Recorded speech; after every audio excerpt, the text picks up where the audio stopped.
the spring pressure.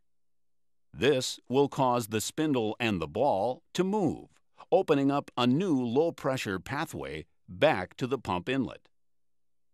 At the same time, the outlet check valve will close, trapping the high pressure against the spring, keeping the alternate pathway open. This feature reduces the constant opening and closing of the spindle and ball, reducing wear and tear on the components. Water then recirculates inside of the pump. When the operator squeezes the trigger, a low-pressure differential occurs.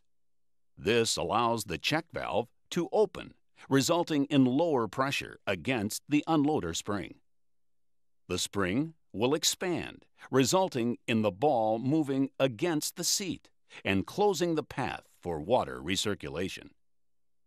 These changes in pathways occur instantaneously when the gun is either opened or closed. Some unloader valves incorporate an easy start feature.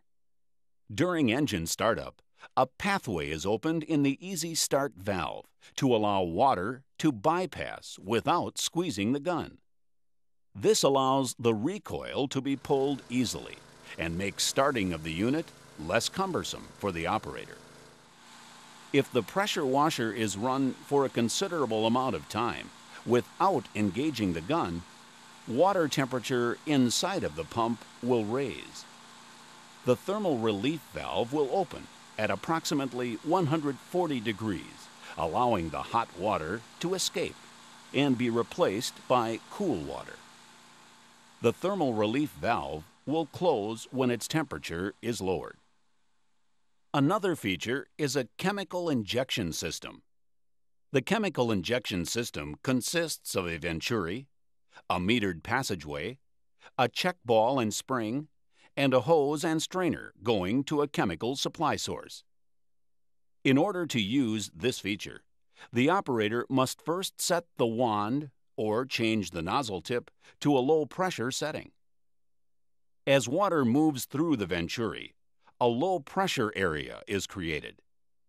Atmospheric pressure pushes down on the chemical, forcing it into the strainer and tube, and then overcomes the ball and spring pressure in the fitting.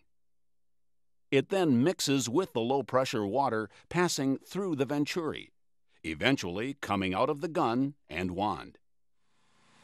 Applying detergent in low pressure keeps the chemical on the object being cleaned for a longer period of time. If it were applied in high pressure, the chemical would easily splash off. High water pressure during normal operation will overcome the spring pressure and push the ball against the opening. This will eliminate water leakage from escaping through the hose and strainer. Now that we understand how a pressure washer works, let's explore some troubleshooting tips. When starting to diagnose problems, always make sure that the problem truly exists and is not due to operator error. Start with the simple items and work up to more complex situations. First, check the water source. Make sure that the supply line is properly attached and is turned on. As a rule of thumb, the inlet source of water should be rated twice as high as the pressure pump rating. Therefore, a 2-gallon per minute pressure washer pump should have a supply rated at 4 gallons per minute. Prior to starting the motor, the operator must always bleed air from the pump and hoses. This is accomplished by opening the water supply valve and squeezing the gun trigger to allow water and air to escape from the system until a steady stream of water is present. If the unit has poor output, it can be something as simple as engine speed. Engine speed will determine pump flow. Another simple error could be a customer attempting to attach several lengths of supply or high-pressure hose. The longer lengths of hose add resistance to the system, affecting output. Then, check to be sure that the water inlet screen is not contaminated with dirt or debris. If dirt has entered the system, the pump may become damaged, along with clogging wand screens and nozzle or wand tips. Therefore, never operate the pressure washer without a clean inlet filter installed. Follow the directions in the owner's manual for proper cleaning of nozzles and tips. Be sure that adjustable nozzles properly function in low and high pressure settings, as well as narrow to wide spray patterns. Another symptom of clogged nozzles or tips can be a pulsation felt in the gun and wand with the trigger squeezed.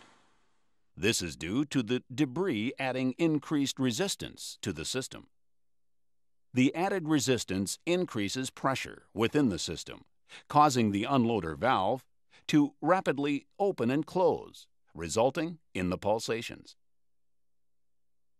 If there are complaints of not having high pressure output, first look at the water source. An inadequate water supply will cause cavitation inside of the pump.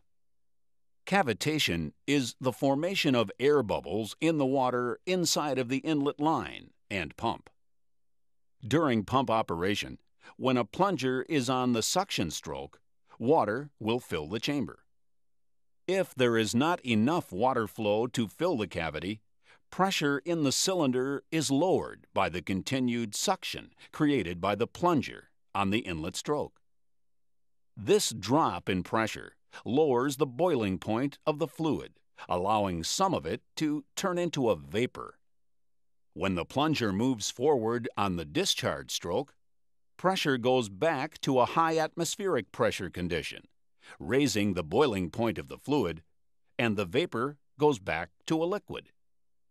It is during this transition from vapor back to liquid that an implosion takes place, and the internal pump components will be damaged. Damage will be seen anywhere cavitation takes place, but typically on the plunger and cavity area. If the water supply is good, poor high pressure output could be due to a problem with the unloader valve. Disassemble the unloader assembly and pay particular attention to the spindle, balls, and springs. Make sure they are not broken and can move freely. If there is a complaint of water leakage, try to determine where the leak originates. One source can be the thermal relief valve. If the gun is not operated frequently, water temperature in the pump will raise, causing the valve to open. Other sources can be worn or damaged O-rings and seals inside of the pump. This could have been caused through normal wear, cavitation, or by a malfunctioning or improperly adjusted unloader valve. O-rings and seals are normally available in a replacement kit. If a unit has an issue with the chemical injection system, be sure that the customer is setting the unit to spray in low pressure and that there is no debris in the wand, screen, or nozzle tips. Check that the strainer and line to the chemical injection system is clean. Remove the chemical injection fitting and verify that the ball and spring move freely.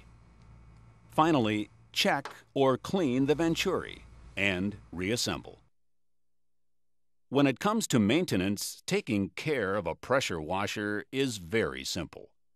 To start, always consult the owner's manual for step-by-step procedures. The owner's manual will advise how and when to perform engine and pump oil changes. Pressure washers need to be stored with water drained from all of the major components, especially in climates where temperatures are below freezing. Briggs Stratton offers a chemical for pressure washer storage called Pump Saver. At the end of the season, this aerosol can is attached to the inlet side of the pump with a hose and fitting.